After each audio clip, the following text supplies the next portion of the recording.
Chuck Koplinski with CBS 58 out of Milwaukee, talking to Adrian, Chiarella, and Joe Bird today about Leviticus. How are you guys? Good, how are you? Good. How are you?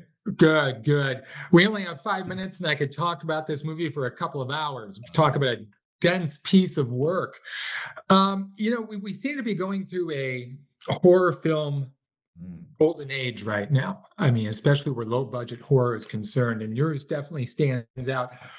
If you're going to sell this to the horror fan, what makes your movie distinctive from the other things that are out there right now? Wow. I mean, our movie has a very different perception of relationships, I guess, as a horror film. It's kind of a horror movie, but it's a little bit of a romance, but it's also kind of a social commentary on the rights of LGBTQ plus people as well. So it's a little mashup of a few things that are important to me. So yeah. Yeah, like I say, there's a lot to get into. And Joe, I watched you in this, and it was like I was watching, Florence Pugh in Midsummer. I Oh, worried about her and her that is, well-being, and I worry about you as you were going through this. How did you stay grounded? Because you really had to go to some intense places. yeah. Well, first of all, thanks for that beautiful comparison. That is the best thing I've ever heard ever. Second of all, yeah, no, it was just I remember I was kind of cast 6 months before we started filming, so I had a lot of time to spend with the script and a lot of time to really research a lot of things. And I remember watching Honora for the first time and really loving how Mikey Madison kind of had that guard up, but was still so vulnerable. And I really wanted to tap into that because I kind of found in name or in the script that yeah, he was this very quiet kid, but he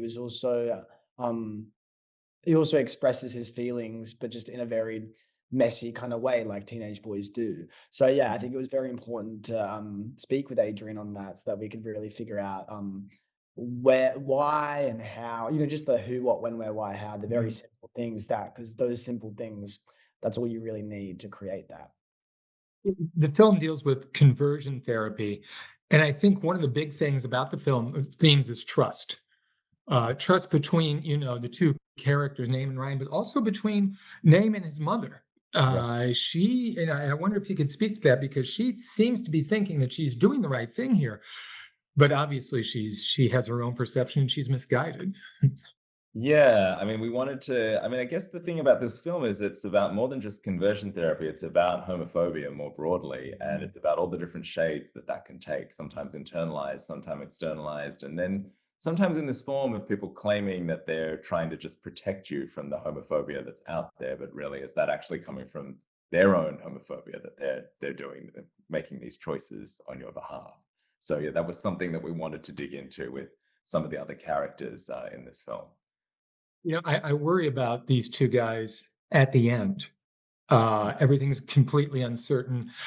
Joe, what do you think happens next with these two? What do you think? What's the future hold for them? I mean, the chips are very much stacked against them at this point.